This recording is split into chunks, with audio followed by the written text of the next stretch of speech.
Hello, what is up mga ma'am, sir, ma'am? Ako po si Ralph C. Fry, isang visual artist from Manila. And today, we are going to customize the Marvel Legends Tron Deadpool.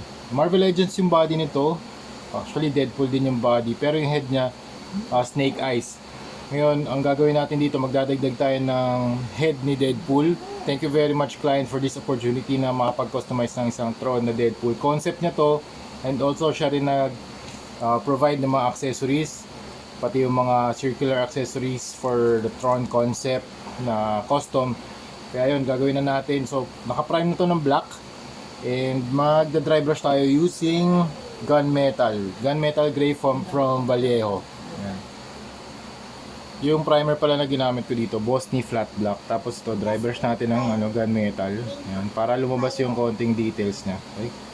Very light lang ang hagod natin. Yan, para lang magkaroon ng konting highlight. Alright, next, gamit tayo ng Hero paints from Hero High Pigmented Water-Based Acrylic Cobalt Blue naman para makagawa na tayo ng mga line art. Yung blue na line art yung gagawin natin dito. Yan, parang ganito. Yan. Yung brush, gagamitin natin yung pinakamanipis, 5-0 Weijuang brush from Arts Moto na Shopee page. Yan. Usually pag nagpipinta ako, hindi ako humihinga para kapag pag gumawa tayo ng line, hindi siya crooked. Okay, 1, 2, 3.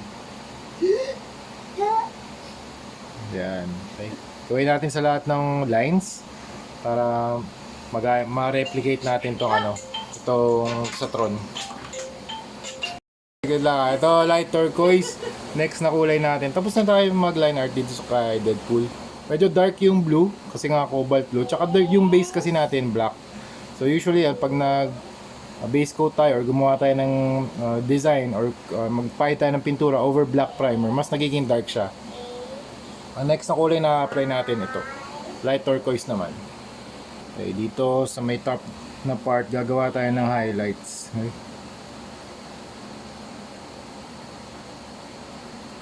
Okay, yan, ganyan.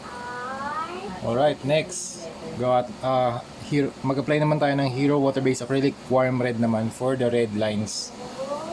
Gawin natin dito sa kanyang eyes. Paikutin natin para ma-emphasize yung shape ng kanyang headgear.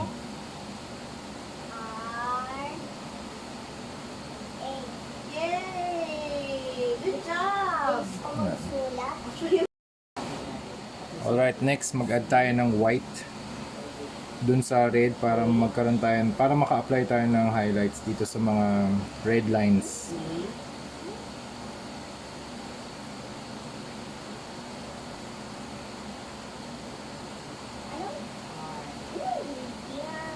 Yan. Dun sa eyes niya, nag-apply ako ng teal or ng turquoise pala na dry brushing technique para mapag-glow natin yung kanyang mata. So yung last na step natin, lalagyan natin ng white yung kanyang eyes. Okay, we're done with the eyes. Ang last na add natin ay mga detailing na lang, maliliit na mga lines using light turquoise and matte white na mix. Yan, pwede tayo maglagay dito sa kanyang eyes. Yan. Okay.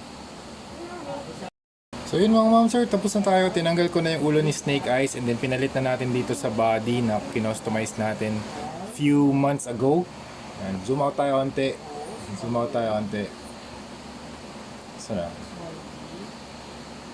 So yun lang mga ma'am sir, just a very quick custom dito sa Alte head nga. And yun, thank you very much client for this. Nga pala, i-sprayan pa natin to ng top coat na Bosny Flat Clear para maprotektahan natin yung paint job. Okay, so yun, thank you very much for watching and see you sa next video. Bye-bye!